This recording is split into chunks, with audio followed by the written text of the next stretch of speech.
হতাশা মাদক দিয়ে দূর হয় না। হতাশা দূর হবে, বলে দিব, তিনটা জিনিস, মাত্র তিনটা। কয়টা ভাই? এক, 5 ওয়াক্ত নামাজ। এক কি? নামাজে আপনি অজু করে সেজদা দেন, ইনশাল্লাহ আপনার মনে প্রশান্তি না আসলে আমাকে এসে বলেন যে আসে না। চোখের পানি, মনের আবেগ যা আছে আপনার ভিতরে, কষ্ট, দুঃখ, যন্ত্রণা, সব আল্লাহকে ঢেলে দিবেন ইনশাল্লাহ। নিজের আবেগ ধরে রাখবেন এখানে, আপনি আল্লাহর জন্য ঢেলে দিবেন। মানুষকে আবেগ দেখা কি লাভ? মানুষ আপনার চোখের পানির মর্ম বুঝবে? মানুষ কি মানুষের চোখের পানির মর্ম বুঝে? আপনার পিতা যদি মারা যায়, আমার কাছে এসে দোয়া চান কান্নাকাটি করে, আমি দোয়া করতে পারবো, কিন্তু আমি কিন্তু আপনার ফিলিংসটা বুঝতে পারবো না। আপনার অনুভূতি কে বুঝতে পারবেন? আল্লাহ পাক আপনার ঘাড়ের রগের চেয়েও কাছে আছেন। সুবহানাল্লাহ, সুবহান আল্লাহ পাক ঘাড়ের রগের চেয়ে কাছে আছে। গতকালকে বাংলাদেশের একজন বরেণ্য আলেমের সাথে একটা কনফারেন্সে ছিলাম। উনি বলছিলেন যে এক ব্যক্তি, এটা শোনেন, এক ব্যক্তি খুব তার শখ যে তিনি সাহাবীদের মতো নামাজ পড়া শিখবেন। কথা বুঝতে পারছেন? সাহাবীদের মতো নামাজ শিখবেন। তো একজন বরেণ্য আলেমের কাছে এসেছেন, এসে বলছেন যে আমাকে সাহাবীদের মতো নামাজ শিখিয়ে দেন। তখন সেই আলেম আরেকজন আলেমের সন্ধান দিয়েছেন, যা তুমি তার কাছে যাও, তিনি শেখাবেন। তো সেই ব্যক্তি একটু অবাক হয়েছেন, কারণ যাকে প্রশ্ন করেছিলেন তিনি অনেক বড় মুহাদ্দিস, আর যার কাছে পাঠানো হচ্ছে তিনি অত বড় মুহাদ্দিস নন, কিন্তু আবেদ, আমল করেন। তাকে গিয়ে বলছেন উনি আমাকে পাঠিয়েছেন সাহাবীওয়ালা নামাজ শিখিয়ে দেন।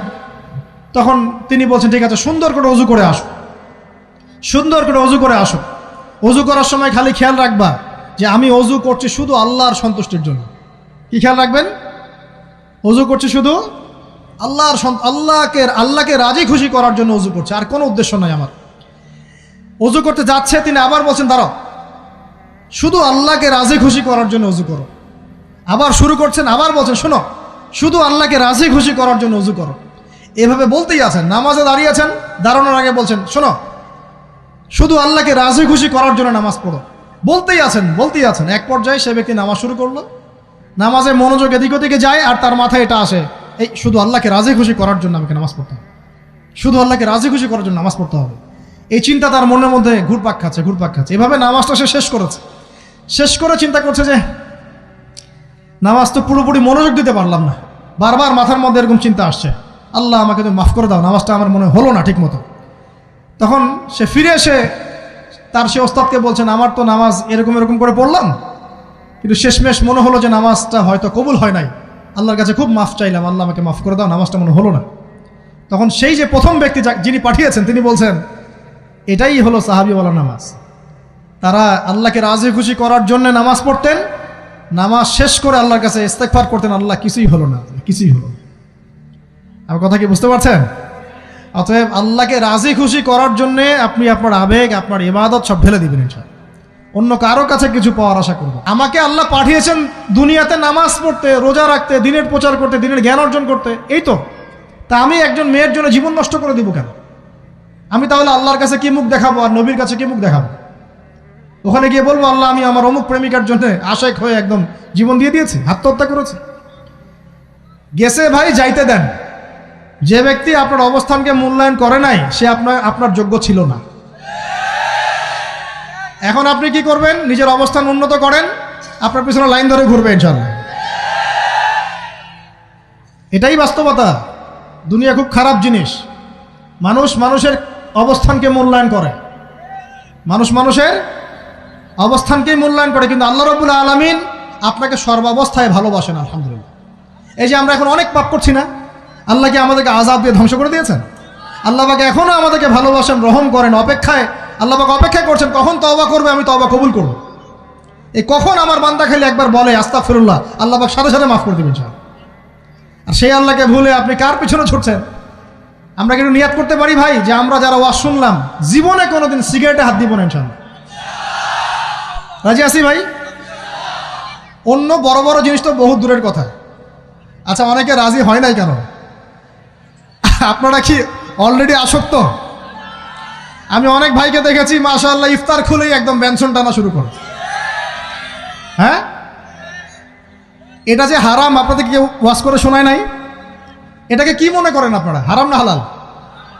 কেউ বলেছে মাকরু, নাকি মাকরু ফতোয়া দিয়েছে?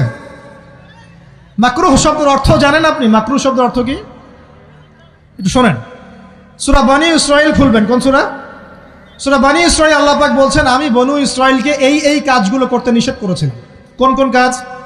জেনা করো না, জেনার ধার কাছে যেও না, এতিমের মাল আত্মসাৎ করো না, শিরিক করো না ইত্যাদি। যারা আলেম আছেন তারা আমার কথা বুঝবেন।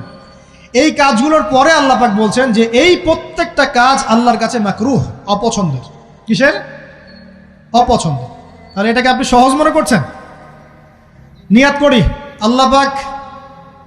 আল্লাহ পাকের সন্তুষ্টির জন্য আমরা কোনোদিনও মাদকের সাথে সম্পৃক্ত হব না ইনশাআল্লাহ। আর বিশ্বাস করেন, শুধুমাত্র মাদকদ্রব্য নিয়ন্ত্রণ অধিদপ্তর এই আইন কানুন এগুলো দিয়ে, জরিমানা দিয়ে মানুষকে মাদক ছাড়ানো যাচ্ছে না, যাবে না। কেন যাবে না এটা আপনারা খুব ভালো করেই জানেন, আমি বলতে চাচ্ছি না। অনেক সময় মাদক বিরোধী কনসার্ট করে মানুষ, মাদক বিরোধী কনসার্টে ওঠার আগে এক বোতল ডাইল খেয়ে আসে আগে। এগুলো কি বাস্তব কথা বলছি না অবাস্তব কথা বলছি? আমাদের যুবক ভাইরা কোশ্চিনকালেও মাদকের ধার কাছে যাবেন না ইনশাআল্লাহ। একটা হাদিস খালি মনে রাখেন, এই হাদিসটা মনে রাখেন। নবী সাল্লাল্লাহু আলাইহি ওয়াসাল্লাম বলেছেন, কেউ যদি মাদকদ্রব্য সেবন করে তার 40 দিনের নামাজ কবুল হবে না। সিগারেট একটা খেয়েছি, 40 দিন নামাজ নাই। এরপর যদি সে তওবা করে আল্লাহ মাফ করে দিবেন। আবার যদি মাদক খায় আবার 40 দিন কবুল হবে না। যদি আবার তওবা করে আল্লাহ মাফ করে দিবেন। আবারও যদি খায় আবারও 40 দিন কবুল হবে না। আবারও তওবা করলে আল্লাহ আবার মাফ করে দিবেন। চতুর্থবার সে যদি মাদক খায়, আল্লাহ রসুল সাল্লাল্লাহু আলাইহি ওয়াসাল্লাম বলছেন, আল্লাহ পাক কিয়ামতের মাঠে তাকে তিনাতুল খাবাল পান করাবেন। কি পান করাবেন?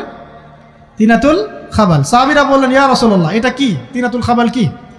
নবী সাল্লাল্লাহু আলাইহি ওয়াসাল্লাম বলছেন, এটা হচ্ছে জাহান্নামীদেরকে আযাব দেওয়ার পর তাদের রক্ত মাংসের যে পুঁজ বের হবে, এই যে ড্রিঙ্কস, জাহান্নামের হার্ড ড্রিঙ্কস, এই ড্রিঙ্কসের নাম হলো তিনাতুল খাবাল।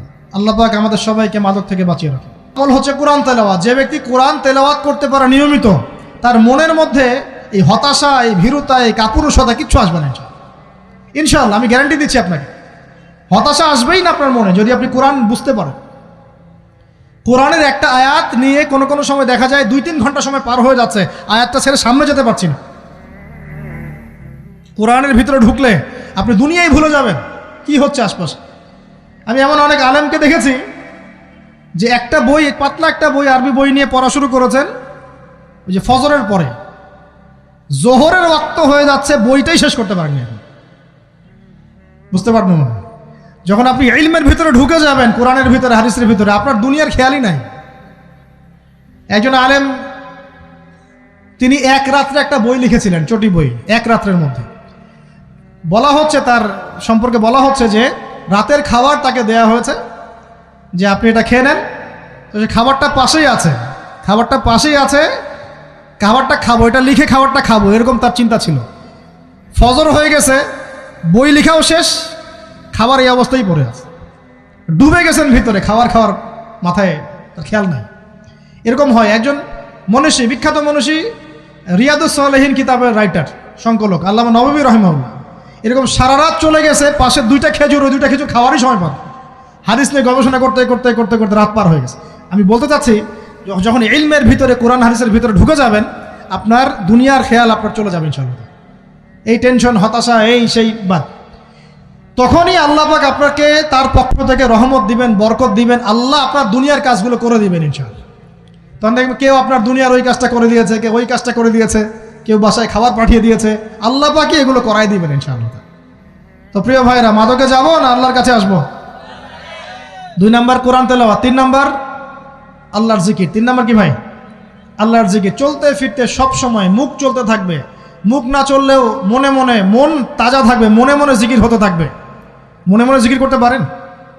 মুখ নড়বে না, কিন্তু মনে মনে আপনার একটা জিকির হতে থাকবে, সুবহানাল্লাহ বা আলহামদুলিল্লাহ, লা ইলাহা ইল্লাল্লাহ, আল্লাহু আকবার। পারা যাবে?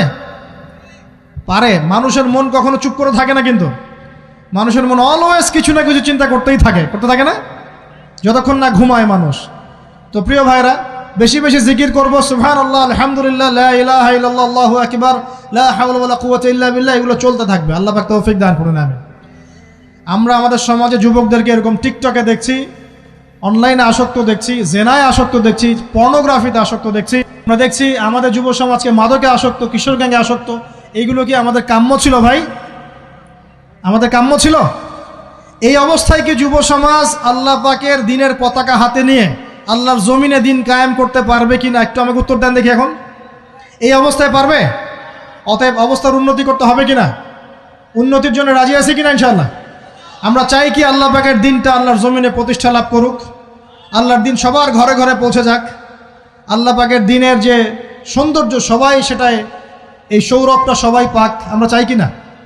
সমাজে শান্তি প্রতিষ্ঠা হোক, আবার সেই রাসূলের মতো যুগ চলে আসুক, আমরা চাই কি না?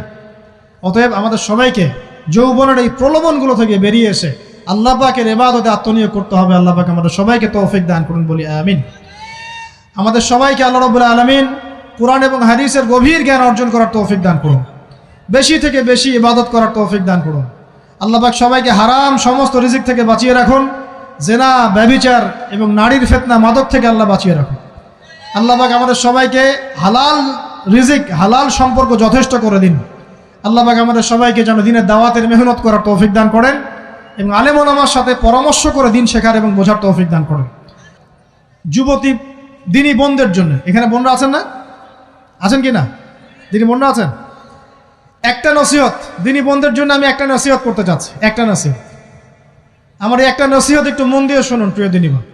রাসূলুল্লাহ সাল্লাল্লাহু আলাইহি ওয়াসাল্লাম আমাদের দিনী বোনদের জন্য জান্নাতে যাওয়ার একটা ফর্মুলা বলে দিয়েছেন। আমি কি বলবো সেটা?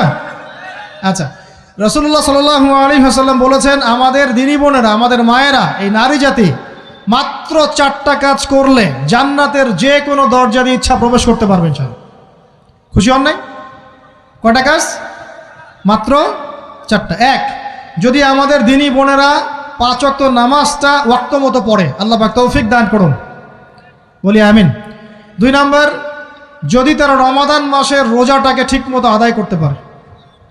1 নাম্বার 5 ওয়াক্ত নামাজ ঠিকঠাক আদায় করা, 2 নাম্বার রমজান মাসের সাওম রাখা, 3 নাম্বার তাদের লজ্জাস্থানের হেফাজত করা, মানে শরঈ পর্দা মেনটেন করা, শরঈ পর্দা মেনটেন করা। এবং আমি বলে দেই, চেহারাটা আপনাদের পর্দার অন্তর্ভুক্ত। এটা নিয়ে অনেক বাকবিতণ্ডা হয় না সমাজে, চেহারা দেখানো যাবে কি যাবে না ইত্যাদি। চেহারা আপনার পর্দার অন্তর্ভুক্ত বিষয়, ফুল স্টপ। এর উপরে ফতোয়া অনেকে অনেকভাবে দিচ্ছে, কিন্তু বরেণ্য উলামায়ে কেরামের কিতাবগুলো ঘাটাঘাটি করেন, তাদের ফতোয়া হচ্ছে চেহারা আপনার পর্দার অন্তর্ভুক্ত বিষয়, চেহারা ঢেকে রাখবেন। আল্লাহ পাক তৌফিক দান করুন। চোখ থাকবে খোলা, ঠিক আছে। 4 নাম্বার, স্বামীর আনুগত্য করতে হবে। স্বামীর আনুগত্য, এই যে আনুগত্য শব্দ শুনলেই মানুষের একটা মানে নেগেটিভ ধারণা তৈরি হতে পারে। স্বামীর আনুগত্য মানে কি আমি তার দাসত্ব করব? আনুগত্য মানে, প্রিয় দিনী বোন, আনুগত্য মানে দাসত্ব নয়। আনুগত্য মানে কোরআন সুন্নাহর যে বিধানগুলো আপনার স্বামী আপনাকে পালন করতে বলবে, আপনি সেগুলো করবেন, আপনি করতে বাধ্য। কিন্তু স্বামী যদি কোরআন সুন্নাহর বাইরে কিছু করতে বলে, সেটা মানতে আপনি বাধ্য নন। স্বামী যদি আপনাকে বলে যে সুদ খাও, এই যে সুদী এনজিওতে আসো, নাম লেখাও। স্বামী যদি আপনাকে বলে যে আসো বেপর্দায় বাইরে যাই, সাজুগুজু করে বের হও, চলো ঘুরে আসে বেপর্দায়। স্বামী যদি বলে দেবরকে একটু খাবারটা দিয়ে আসো, আমার অফিসের কলিগ আসছে, খাবার পরিবেশন করো, আসো ডাইনিংয়ে আসো। এই যে হারাম কাজ, বেপর্দার আদেশ করছে, সুদের আদেশ করছে, আপনি সেগুলো পালন করবেন না। কিন্তু হালাল বৈধ যে কোনো বিষয় আপনি স্বামীর আনুগত্য করবেন, এটা আপনার উপর ফরজ। এই 4টা কাজ যদি আপনি করতে পারেন, জান্নাতের যে কোনো দরজা দিয়ে ইচ্ছা আপনি প্রবেশ করতে পারবেন ইনশাআল্লাহ। আল্লাহ পাক আমাদের দিনী বোনদেরকে এই 4টা কাজ করার তৌফিক দান করুন। আমাদের সবাইকে আল্লাহ পাক জান্নাতের জন্য কবুল করুন, বলি আমিন।